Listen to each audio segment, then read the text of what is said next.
When I got home, I set my alarm for 9:30, determined to get up, brush my teeth, and go find something slinky, sultry, and cheap to wear on the blind date. I had decided that even if the guy was a total dog, which he probably would be with my luck, I was going to look hot and take somebody yummy home, even if it only turned out to be my old standby, Ben and Jerry. That night, all tucked up in my little Battery Park City bedroom, I fell asleep with visions of department stores in my head, more excited about a Saturday than I'd been in a long, long time. Had I known what the next day was going to have in store for me, I don't think I would have slept a wink. Needless to say, I was completely clueless, so I slept like a baby on Ambien. The day did not even start well. First, my alarm decided to not go off. I'd set that sucker, checked it twice. I can be a bit OCD when I feel like it, and even made sure the alarm was set to buzzer rather than radio. I knew it was going to have to be one of those screaming alarm-only mornings if I was going to make myself crawl out of bed at a quasi-reasonable hour, so I took, extra precaution. So, of course, no alarm meant no wakey-wakey on time, which in plain English meant that when I finally did get up, it was 1 in the afternoon.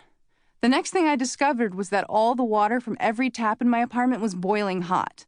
The scalding water made it almost impossible to brush my teeth, let alone take a shower or wash my hair, so now I was stuck stinking my way into what was supposed to be a brilliant Barney shopping excursion day. Weird, but not unheard of. In fact, only 6 months earlier, the entire building had been without water for 2 days, in which time I learned the true meaning of the term Irish bath. Take it from me, not the best way to make friends on the subway. In retrospect, I guess I should have seen all the weirdness as a sign. But at the time, and you have to believe me here, it did not seem like a big deal. Definitely not strange enough to warrant an exorcism of the old homestead. It wasn't until I got to the front hall of my building that I realized I might very shortly be in the market for the phone number of the local Catholic church. The monster was blocking the whole length of the entranceway to my building. His back was to me, his front facing the window-paneled door. I guess so he could watch the traffic? I say it was a he, but that was only a hypothesis. I just could not imagine any self-respecting female, monster or not, ever getting as pudgy as this thing was. Strangely, I wasn't frightened of the big guy. Not even as I was getting my first glance of its tremendous bulk. I don't know how to explain that other than to say that there was something about the creature that was soothing. At the time, I had no idea what kind of monster the thing was, but if I really think back on it, I'd have to guess it was probably at least part dragon. I mean, it had a long, scaly brown tail, huge brown haunches, and a row of blue triangular-shaped flaps of skin that ran the length of its back. So it was either a medium-sized dragon or a smallish dinosaur. Take your pick. Luckily, it didn't appear to notice my arrival, which I took as a good thing. But I played it safe by standing still as a statue on the bottom step of the stairwell, trying not even to breathe if I could help it. I was a lot of things, but super idiot wasn't one of them. If the dragon monster thing wanted to sit in my front hall and watch the traffic go by out the window like a dog, I wasn't going to be the dum-dum who disturbed it.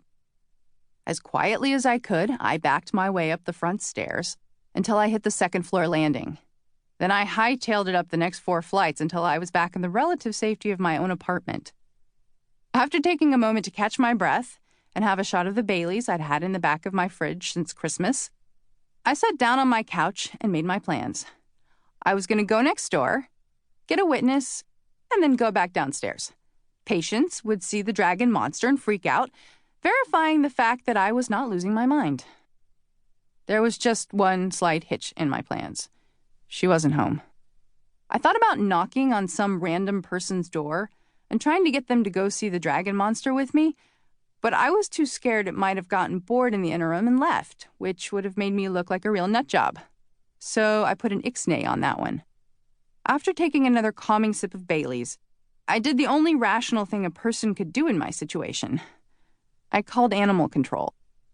"I'm making this complaint anonymously," I said tersely.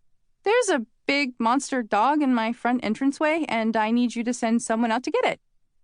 The woman on the other end of the line kept asking me for my name, but I wasn't stupid. If I gave it to her, then everyone would know I was the weirdo caller, and I might actually end up in Bellevue before my blind date could save me. Finally, sick of her wheedling for more information, I blurted out the address and hung up.